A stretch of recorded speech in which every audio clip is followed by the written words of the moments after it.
은혜스러운 찬양 감사합니다.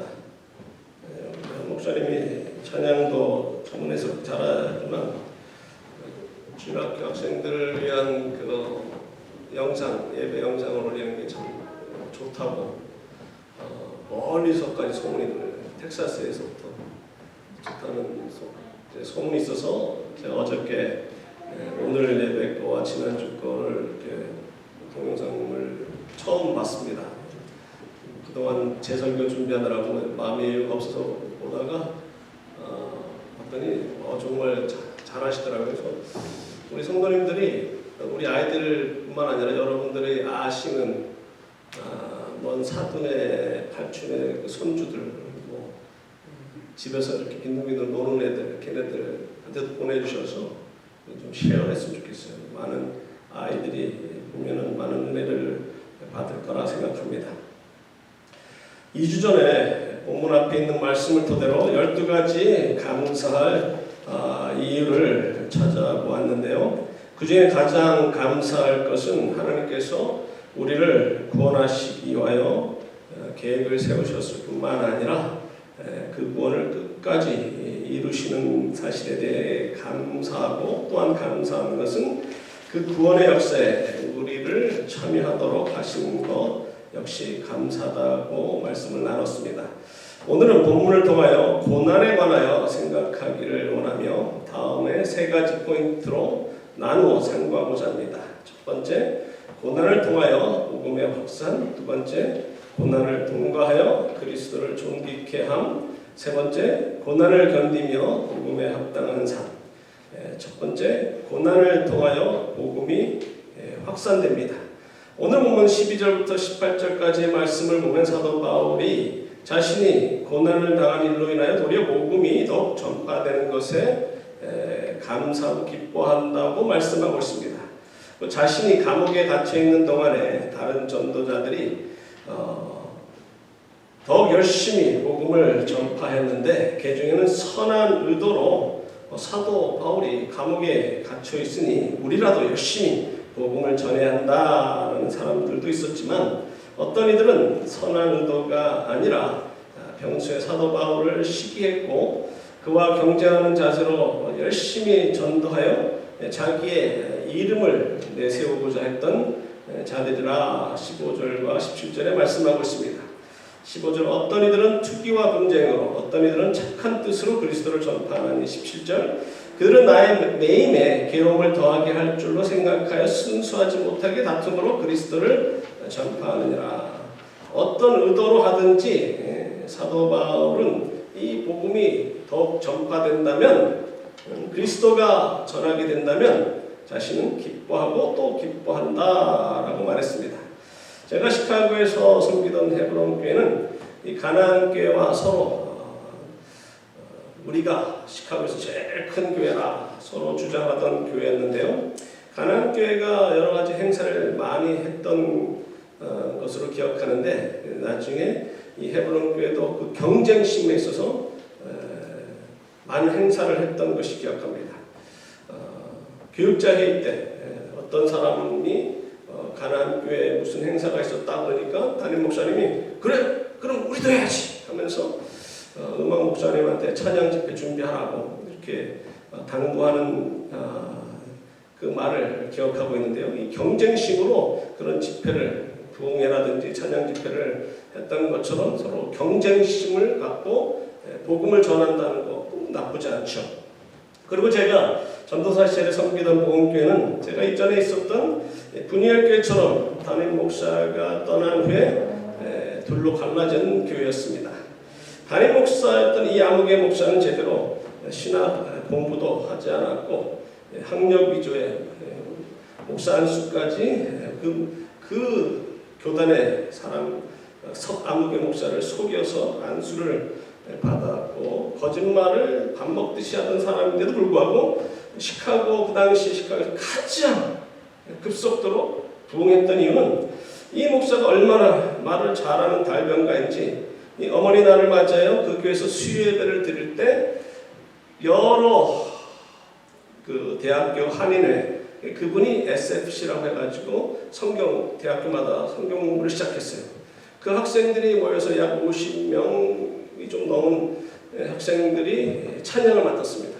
저 형이 지휘를 했고 저 역시 그 찬양대에서 찬양을 했었을 때 문 목사님이라는 분이 말씀을 전했고 그분은 광고 시간에 나와서 5분 정도 이야기하는데 눈물바다로 만드는 걸 보면서 나중에 그것을 회상하며 야, 그 사람 정말 신학교만 제대로 나왔고 좀 진실하기만 했다면 하나님이 크게 쓰시는 귀한 사역자가 됐을 텐데 라는 아쉬움이 있었습니다. 하루는 이 아무개 목사가 고속사건으로 법정에까지 서게 되었는데요. 교인 중에 한 사람이 LA에 있는 자기 친구에게 사업 파트너에게 전달해달라고 보석, 다이아몬드를 비롯해서 보석들을 목사님한테 부탁을 했다고 합니다. 근데 그게 중발해버렸어요. 담임 목사는 부목사 김아무개, 김주 무슨 목사에게 줬다고 그러고 그 부목사는 받은 적이 없다고 그러고 결국 증거 불출물로 혐의가 없음으로 끝이 났는데요. 그리고 얼마 후에 이 아무개 목사는 교인들에게 고별사도 없이 채찍근 장로들에게만 통보하고 교회를 떠나버렸습니다. 나중에 보니까 뉴저지에서 계속 목회를 하고 있다가 지금 은퇴하였는데요. 그 당시 여러 가지 거짓이 다 드러났고 신학교며 또 여러 가지 제대로 공부 안 했다는 것을 판명이 돼서 장로님들이 1년 동안 한국에 가 신학교 총신에 가서 1년 연수하고 오십시오. 근데 그 사람이 그 연수하고 왔겠어요. 얼마나 거기서 떠버리고 다녔는지 저희 아버님이 오셔가지고 시카고에 그렇게 대단한 목사가 있냐고 물어보시는 거 보고 내가 어이가 없었는데요. 그분이 떠나고 제가 그 사역할 때는 벌써 몇 년이 지난 상황인데도 그 목사를 그리워하는 그 사람들을 보면서 참 신기하다, 참 이상하다 하면서 제가 무슨 생각을 했냐면요. 그 교회에 있는 멤버들이 다른 교회에 비해서 세상적으로 학식도 높고 직업도 좋고 똑똑한 사람들이 많은데도 불구하고 목회자 보는 눈이 없구나. 그런 사실이었어요. 결국에 그 목사를 싫어하는 100여 명의 사람들은 교회를 떠나 그레이스 교회를 개척했고 그 목사를 좋아하던 200여 명이 남은 교회가 복음교회였는데요. 저는 이 두 교회 다 인터뷰를 했습니다. 근데 다 오라고 했는데 제가 복음교회를 선택한 것은 복음교회가 그레이스 교회보다도 2배 이상 컸기 때문이 아니라 누군가가 저한테 말을 잘못 전달했어요. 저는 형을 통해서 또 같이 그 목사를 싫어했던 그룹들의 한 사람으로서 복음교회가 이 목사를 싫어하는 교회인 줄 알고 봤더니 아닌 거예요. 그렇다고 저 여기 안 가고 그리스로 가겠습니다 할 수가 없었던 상황인데요. 근데 이 두 교회가 갈라지면서 서로 경쟁하면서 더 열심히 사역을 하다 보니까 부흥하는 거예요. 각자 흩어졌는데 이전에 한 300~400명 되는 교회가 나중에는 막 더 몇 년 사이에 부흥을 하는데 그런 것을 보면서 오늘 본문의 말씀이 생각이 났어요. 참으로 하나 무슨 방도를 하든지 전파되는 것은 그리스도니 경쟁심이 있더라도 열심히 교회를 부흥시킨다면 그것도 과연 나쁘지 않다. 사도 바울이 참으로 하나 외모로 하나 전파되는 것은 그리스도니 내가 기뻐하노라 말한 것처럼요. 근데 최근에 어저께 다시 들어가서 교회들의 상황을 두 교회 상황을 내가 다시 가서 봤더니 완전히 판이하게 달라졌습니다.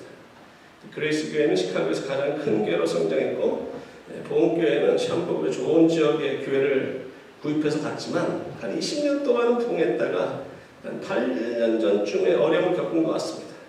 교회 건물도 팔고 다시금 미국 교회에서 렌트를 하는 것 같은데 몇 년 동안 담임 목사도 없이 있다가 작년 11월에 새로운 목사님 모시고 위임식을 가졌던 모습을 보았습니다. 제가 어제 구글에 들어가서 이 아무개 목사의 최근 행적을 파헤치다 재미난 것을 발견했는데요. 2011년에 3대 담임 목사 취임 예배와 본인은 73세로 선교 목사 파송 예배를 드렸습니다. 근데 그 3대 목사는 1년도 채 못 돼서 그만두었고 그 교회는 더 이상 예배를 드리지 않고 그냥 건물만 있었는데 새 교회, 다른 새 교회에 렌트를 주고요. 작년 6월에 86만 불의 건물을 팔아버렸습니다. 그 돈은 누가 보관하고 있을까요? 당연히 82세 할아버지가 된 이양욱의 목사 주거리에 고이고이 간직되어 있을 것이라 생각합니다. 아니 목사님, 그런 상황을 누구한테 들으셨어요? 아니요, 안 들었는데. 그런데 어떻게 그렇게 자세히 알아요?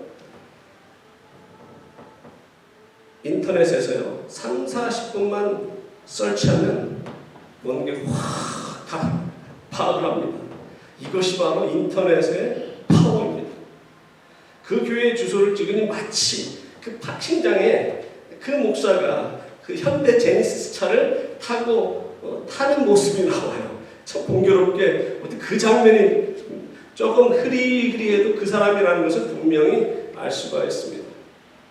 이 구글 스트리트 맵 카메라가 참 대단하다는 것을 느꼈는데요. 그 카메라가 찍은 것이 아마 1년 전에 찍은 사진인 것 같습니다. 그리고 교회 건물을 매입하는 과정에서도 아주 시끄러운 일이 있었는데 그 얘기는 언급하고 싶지 않습니다. 역사적으로 교회가 가장 순수하고 부흥이 있었던 시기는 교회에 핍박이 많았던 시절이었음을 엿볼 수가 있습니다. 예루살렘 교회가 핍박으로 인하여 흩어짐으로 복음이 더 빨리 전파되었고 로마의 압제 가운데서도 교회는 지하에서 모여 예배를 드릴 수밖에 없었지만 교회는 순수했고 복음의 확산이 멈추지가 않았습니다. 313년 로마가 기독교 국가가 되어 이제 수면으로 올라와 많은 교회 건물을 짓고 수적으로는 부흥하였지만 영적으로는 쇠퇴기를 걸었습니다. 한국의 기독교 역시 일제 치하의 공산당의 압제 아래 교회가 순수했고 복음이 더 확산되었다가 1973년 빌리그레암 목사님 모시고 여의도 집회를 했을 때 수많은 성도들이 참석하여 은혜를 받았고 약 20년간 교회가 양적으로 부흥했지만 지금은 영적으로 쇠퇴기를 내려가고 있습니다. 그러므로 교회가 수적으로 부흥하는 것이 아니라 질적으로 부흥하면서 순수성을 지키기 위해서는요 고난이 필요해요. 고난이 없이는 사람들이 순수해지거나 하나님을 절실히 찾지가 않는다는 거죠. 그렇기 때문에 지금 이 팬데믹으로 인해서 우리가 교회가 고난을 받을 때 이때가 교회가 가장 순수하게 하나님만 갈망할 수 있는 절호의 찬스라는 겁니다. 그리고 이 고난 속에서 우리가 해야 할 사명, 곧 모든 족속으로 제자를 삼고 복음을 땅끝까지 전파하는 일에 최선을 다할 수가 있는 것입니다. 두 번째로 고난을 통과하여 그리스도를 존귀케 함에 관해서 살펴보기를 원합니다. 교회 역사에서 고난을 통하여 영적으로 성장하고 순수성을 지켜왔던 것처럼 개인적인 삶도 마찬가지입니다. 힘든 삶을 살아갈 때는 하나님의 도우심을 의지하고 순수한 마음으로 신앙생활을 하다가 사업이 안정되고 이 주머니에 돈이 많아지면서 이 돈맛을 보게 되면 돈 쓰는 재미에 푹 빠져서 신앙생활을 게을리하는 사람들이 의외로 우리 주위에 많습니다. 우리가 이 땅에서 고난을 당할수록 장차 우리에게 나타날 주님의 영광을 더 경험하게 될 것이기에 참된 크리스천들은 어찌 보면 고난을 즐거워해야 된다고 생각합니다. 로마서 8장 18절 생각건대 현재 고난은 장차 우리에게 나타날 영광과 비교할 수 없다. 우리가 이 땅에서 고난을 받으면 받을수록 장차 우리에게 나타날 그 영광은 더 화려하고 크게 될 것입니다. 얼마 전에 이 지역 목사님들에게 팬데믹으로 인해서 교회 앞날이라는 그 세미나를 줌으로 인해서요. 요즘 줌 아시죠? 다 서로 화면, 화상 채팅으로 서로 회의하고 어느 교회는 줌으로 예배를 드려요. 그러니까 지금 카톡이라든지 페이스북에 계신 분들 누가 들어왔는지 저기 페이스북에는 처음에 얼굴이 동그랗게 올라오지만 멀리 계신 어느 권사님은 벌써 10분 전에 다 올라오시는데 다 알지만 이 자리에서 우리가 서로 얼굴을 못 보잖아요. 근데 그 줌이라는 것은 서로 얼굴을 보면서 같이 화상 채팅을 합니다. 그 목사님들 얼마나 모였는지 잘 모르겠고 저는 참석을 안 했습니다만 그 어느 교회 저 아래쪽에 대형교회 김아무개 목사님이 그 세미나를 인도하면서 이 팬데믹은 하나님의 축복이라 주장을 했다는 얘기를 들었습니다. 세상이 참 좁죠. 그 목사님도 시카고 출신으로 그 목사님의 형이 아까 위에서 언급한 이 아무개 목사님의 가방 들고 다니면서 비서 역할을 했던 그 SFC 리더였습니다. 그는 치과 의사로서 잘 나가다가 부부간에 불행한 일이 있었습니다. 이 부부가 캠퍼스 커플로 유명한 부부였는데 참 안타까운 일이죠. 물론 이 김 목사님은 그 삼형제 중에 이 성품도 제일 낮고 여러모로 훌륭한 목회도 잘하고 계시는 분입니다. 그러나 저는 그 목사님이 말씀하신 그 생각과 조금 다릅니다. 이전에 제가 설교했듯이 이 팬데믹은 이 전염병은 인간의 죄로 인한 하나님의 징계라고 저는 생각합니다. 이 같은 그 상황을 보면서도 어떤 분은 하나님의 축복이라고 보는 사람도 있고 저처럼 하나님의 징계로 보는 사람도 있지만 어떻게 이해하고 어떻게 생각하든지 간에 이 팬데믹 기간에도 전파되는 것은 그리스도가 되어야 합니다. 비록 인간이 범죄한 많은 죄들, 예를 들어 자연을 사랑하지 않고 동물을 사랑하지 않는 대가로 우리가 전염병의 고통을 당하고 있는 것이라면 앞으로는 자연을 사랑하고 동물을 사랑할 뿐만 아니라 모든 사람을 사랑하면서 함께 하나님을 섬기는 삶을 살도록 다짐하는 기간이 되어야 하고요. 이런 상황에서도 그리스도를 어떻게 하면 더 전할 수 있을까 고심하는 기간이 되어야 될 필요가 있습니다. 고난을 통해서 하나님의 사랑을 더욱 깨닫게 되고 더욱더 내 자신을 처복종시키면서 주님의 뜻을 이루어 나간다면 이 전염병 역시 김 목사님이 말씀하신 대로 하나님의 축복이 될 수도 있을 것입니다. 오늘 본문 20절에 나의 간절한 기대와 소망을 따라 아무 일에든지 부끄러워하지 아니하고 지금도 전과 같이 온전히 담대하여 살든지 죽든지 내 몸에서 그리스도가 존귀하게 되려 하려 하나니. 바울은 앞으로 받게 될 재판 결과에 따라 감옥에서 풀려나 자유의 몸이 될지 아니면 사형 선고를 받아 죽게 될지 모르는 상황에서 결과가 어떻게 되든 상관없이 자신의 몸에서 그리스도가 존귀하게 되길 원한다라고 고백하고 있습니다. 우리도 마찬가지입니다. 복음을 전하다가 무고하게 어려운 일을 당한다 할지라도 혹은 전염병에 걸려 죽는다 할지라도 우리가 살아있는 동안에 그리스도와 연합하여 갈라디아서 6장 17절에서 말씀하시듯이 내 몸에 예수 그리스도의 흔적 곧 그분이 십자가에 달려 돌아가심으로 우리의 죄 문제를 해결해 주신 그 은혜를 항상 가슴에 안고 살아가면서 그분이 가신 길을 묵묵히 따라가겠노라 다짐하면서 살아가야 할 것입니다. 그리고 21절에서 사는 것이 그리스도라 라는 뜻이 무슨 뜻입니까? 사는 것이 그리스도라.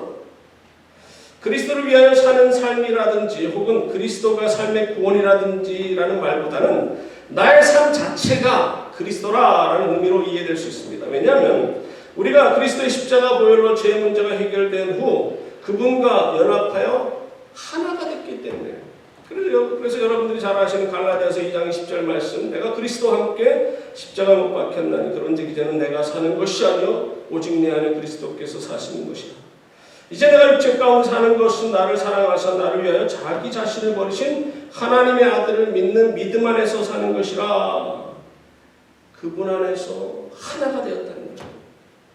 그리고 또한 21절에 이는 내게 사는 것이 그리스도니 죽는 것도 유익함이라 라는 말씀을 보면서 로마서 14장 8절 말씀이 떠오릅니다. 우리가 살아도 주를 위하여 살고 죽어도 주를 위하여 죽나니 그러므로 사나 죽으나 우리가 주의 것이로다. 우리가 살든지 죽든지 주님의 것이 되어야 합니다. 우리 삶 속에서 그리스도가 나타나야 되는 것입니다. 사는 것이 그리스도가 되어야 됩니다. 우리는 사나 죽으나 주님을 위하여 살아야 합니다. 다른 말로 하나님의 영광을 위하여 살아가는 것으로서 주님의 명령에 순종하면서 서로 사랑하고 복음을 땅끝까지 전해야 된다는 것입니다. 그 첫 번째 포인트에서 시카고 복음교회 사역하다 뉴저지로 온 이 아무개 목사라는 사람에 대해 이름만 집어넣으면 불과 3, 40분 만에 그 사람이 그동안 어떻게 살아왔는지 몇만큼 파악할 수 있었듯이 누군가가 여러분들의 이름을 컴퓨터에다 집어넣으면요, 여러분들이 그동안 어떻게 살아왔는지를 다 웬만큼 파악할 수가 있어요. 물론 여러분들이 그동안 평범하게 살았다면 여러분들에 관한 기록이 별로 많지는 않겠죠. 그런데 혹시 여러분들이 그동안 칭찬받을 만한 일들을 많이 했다든지 혹은 지탄받을 만한 일을 많이 했다든지 그런 기록이 여러분들의 이름만 집어넣으면 그게 다 뜬다는 거예요. 더욱이 돈을 조금만 더 주면요, 정보, 옛날에 정보, 저는 과거의 주소를 찾기 위해서 돈은 주지 않았지만은 그 이전에 그 기록을 찾는데 깜짝 놀랐어요. 야, 30년 전에 살던 주소까지 다 뜨는 거예요. 이름 집어넣으니까 야, 컴퓨터가 대단하구나. 모든 기록을 순식간에 다 볼 수가 있는데 이 땅에서도 이런데 하물며 하나님 나라에 있는 그 정보만, 그것은 여러분들이 어떻게 살았는지 이거 정도가 아니라 일거수일투족, 말 한마디 한마디, 한 걸음 한 걸음 무엇을 했는지가 기록이 다 기록되어 있습니다. 그래서 장차 하나님 앞에 나가서 칭찬을 받을지 혹은 야단을 받을지 다 기록되고 있다는 사실을 잊지 말아야 됩니다. 이런 사실을 잊지 않고 그날을 준비하는 마지막 날 하나님 앞에 그 심판대 앞에 설 날이 있다는 사실을 인식하는 지혜로운 크리스천들은요, 이 땅에서 함부로 삶을 살지 않아요. 말 한마디 한마디 조심합니다. 혹이라도 하나님께 누가 끼칠까? 혹이라도 다른 사람들에게 상처를 입힐까? 조심하면서 삽니다. 겉으로는 열심히 교회 다니면서 신앙생활을 잘하는 크리스천같이 행동하고 다른 사람들의 눈을 속일 수 있다고 하더라도 그가 만약에 하나님보다 돈을 더 사랑하고 내세보다는 현세에 만족하고 사는 사람이라는 사실을 불꽃 같은 눈으로 보시는 하나님을 속일 수가 없습니다. 여러분은 지금 무엇을 위해 살아가고 있습니까? 썩어질 육체를 위하여 심고 살아가십니까? 아니면 성령을 위하여 심고 살아가십니까? 여러분의 삶 속에서 그리스도께서 존귀케 되고 살아가고 있냐는 말입니다. 모든 것을 하나님께서 다 보고 계십니다. 말 한마디 한마디 무엇을 하든지 여러분들의 삶 속에서 그리스도가 존귀케 되어야 돼요. 나는 없어져요. 하나님의 영광을 위해서 살아가야 되는 것입니다. 마지막 세 번째로 고난을 견디며 복음에 합당한 삶을 우리는 살아야 합니다. 킴 윅스라는 한국인 시각장애자를 소개하고자 합니다. 그녀는 한국 전쟁 당시 3살이었는데요. 근처에 폭탄이 터져 눈을 실명했습니다. 아버지 말을 들었어야 되는데 아버지 말 듣지 않고 까불다가 그 폭탄 터지고 두 눈을 실명했습니다. 굶주림으로 인하여 그 아버지가 그 킴 윅스와 1살 터울인 여동생을 강물에 던져 죽이려고 했을 때 그 강물에 던지고 나서 그 어머니가 너무 놀래가지고 울음을 터뜨리고 소리를 크게 지르니 아버지도 제정신으로 돌아와서 강가에 뛰어들어 두 딸을 건지고자 했지만 여동생은 이미 물살에 떠내려간 후였습니다. 생명을 건짐을 받았지만 이 킴 윅스는 그 아버지가 배고픔에 견디지 못해서 미국 고아원에 의탁했고 10살이 되던 해 한 미군 중사가 불쌍히 여겨 미국으로 데리고 와서 키웠습니다. 그리고 12살 되던 때 빌리 그레이엄 목사님이 인도하는 집회에 참석했다가 그 얼터 콜링 설교 후에 앞으로 나와 헌신할 사람들을 부를 때 나가서 헌신하게 되었고, 그 후보는 인디아나 주립대학에서 공부한 후에 풀브라이트 스칼러십을 받고 오스트리아 비엔나에서 성악을 공부하고 빌리 그레이엄 전도대 일행으로 같이 다니면서 찬양을 했습니다. 1980 몇 년도에 그 여의도에서 다시금 빌리 그레이엄 목사님 집회 때도 그 킴 윅스가 찬양하는 것을 어저께 이제 보았는데요. 그가 간증할 때마다 이런 얘기를 했습니다. 사람들이 앞을 보지 못하는 나를 인도할 때 저 100m 앞에 장애물이 있습니다. 저 200m 앞에 무엇이 있습니다. 라고 말하지 않습니다. 단지 바로 앞에 물이 있으니까 한 걸음 옆으로 떼십시오. 조금 앞에 계단이 있으니 발을 조금 높이 올리십시오. 라고 말한다는 것이죠. 그렇게 한 걸음 한 걸음 떼어놓을 자리를 나에게 알려주면 나는 그 말을 믿고 한 걸음 한 걸음 인도함을 받아 목표했던 지점까지 가게 되었습니다. 하나님께서 나의 삶을 인도하신 것도 그런 방법이었습니다. 시각장애자가 되었을 때 어떻게 살 것인지 암담했지만 하나님께서는 내가 한 걸음 한 걸음 떼어놓을 때마다 미리 일러주셨고, 그렇게 인도함을 받으니 내 삶 전부가 하나님의 인도 가운데 있게 되었고, 하나님이 의도하시는 그 목표 지점으로 나의 생이 달려올 수가 있었습니다. 우리 역시 앞으로 먼 날에 있을 내일이 불투명합니다.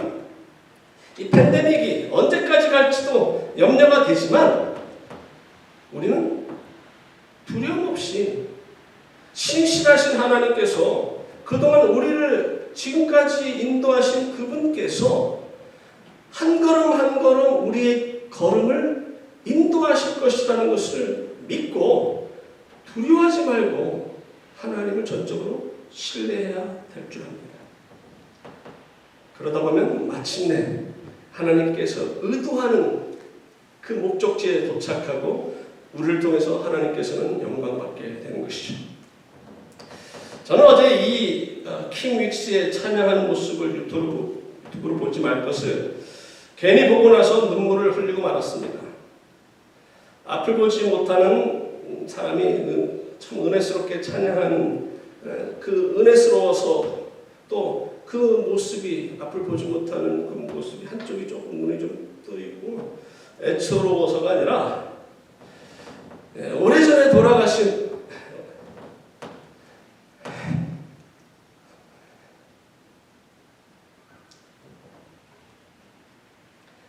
제 어머니 목소리하고 너무 비슷하더라고요. 저는 어머니 이야기를 하지 말아야 돼요.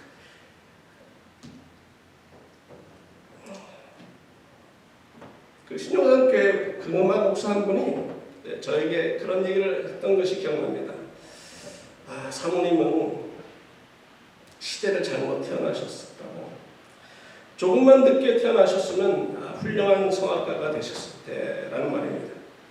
음악, 성악을 전공하지 않았는데도 얼마나 찬양을 잘하시고 높이 올라가는지 제가 중학교 때인가 고등학교 때 청계산 기도원에서 같이 예배를 드리는데 옆에서 어머님이 찬송가를 부르는데 주를 앙모하는 자 올라가는데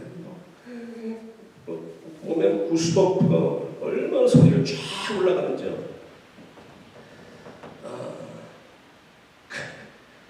너무 성량도 비슷하고 그분이 저희 어머님이랑 좀 많이 이제 비슷한 보시면서 참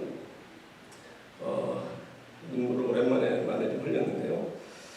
27절에서 언급한 그리스도의 복음에 합당한 삶이란 무엇인가를 세 가지로 살펴보기를 원합니다. 첫 번째는 회개입니다.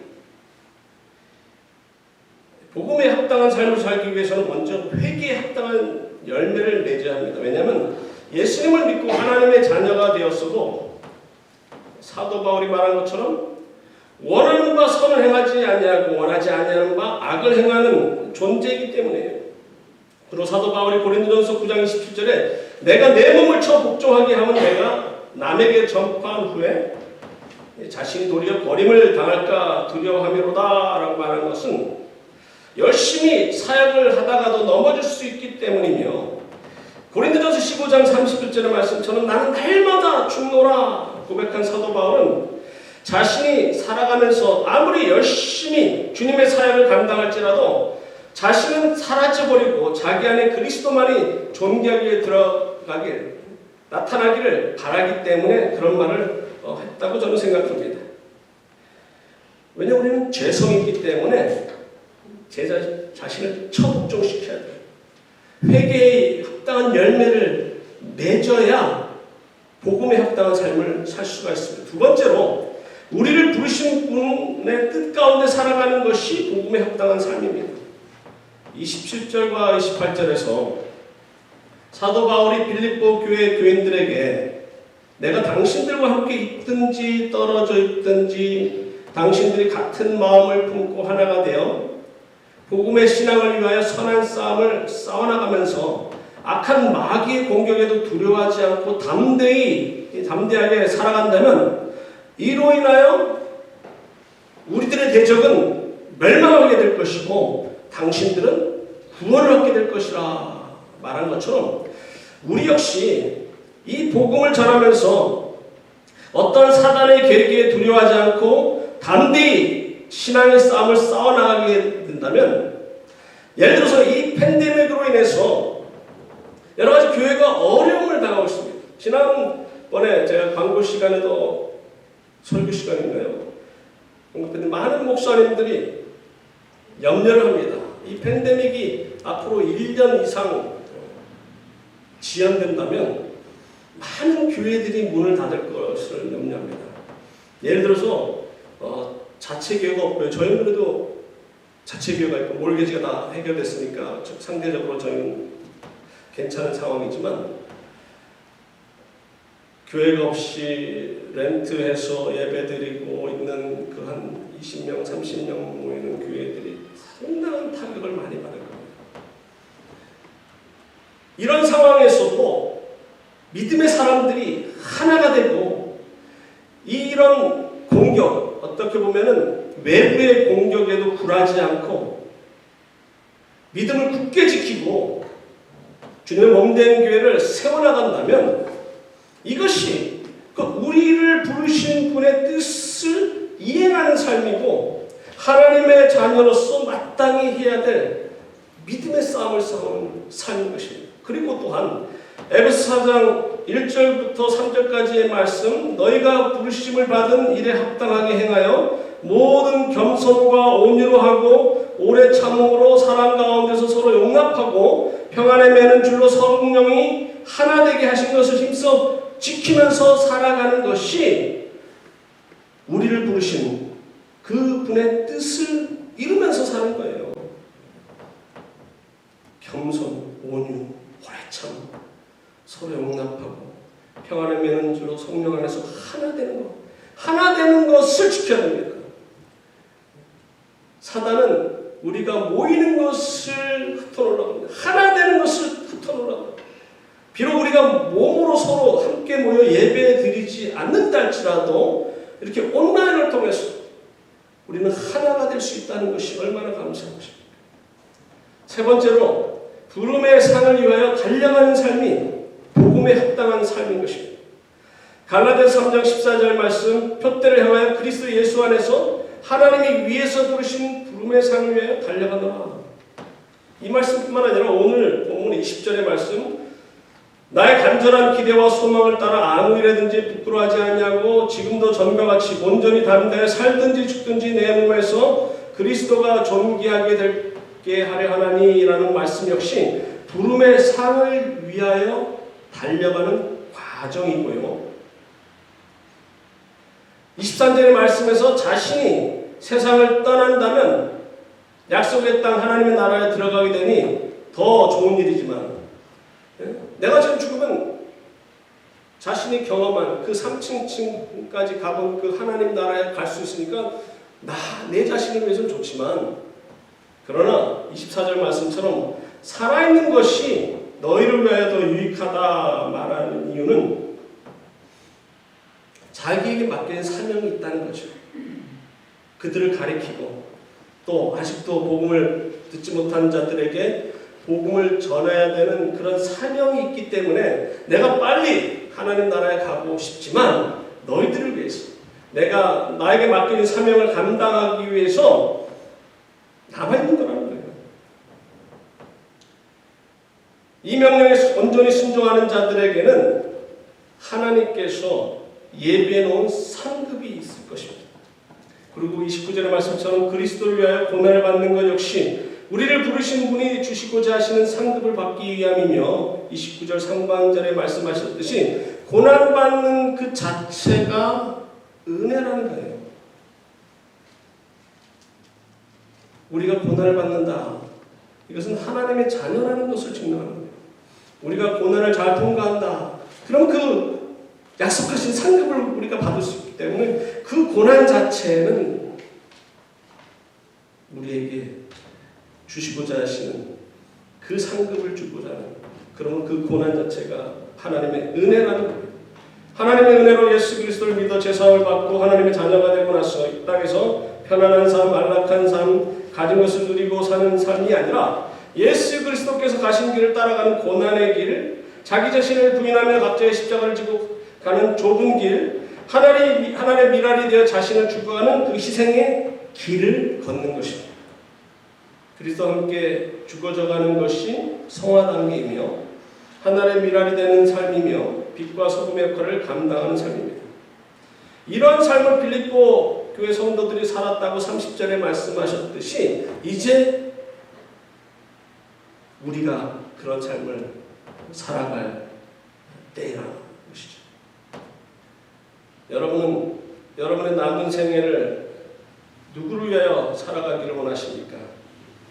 하나님의 영광을 위하여 그리스도의 복음을 전하면서 복음에 합당한 삶을 살기 위하여 고난의 길을 걸으시겠습니까? 아니면 여러분 자신과 여러분이 사랑하는 사람을 위하여 그리스도의 십자가와 상관없이 편안하고 안락한 삶을 살기를 원하십니까?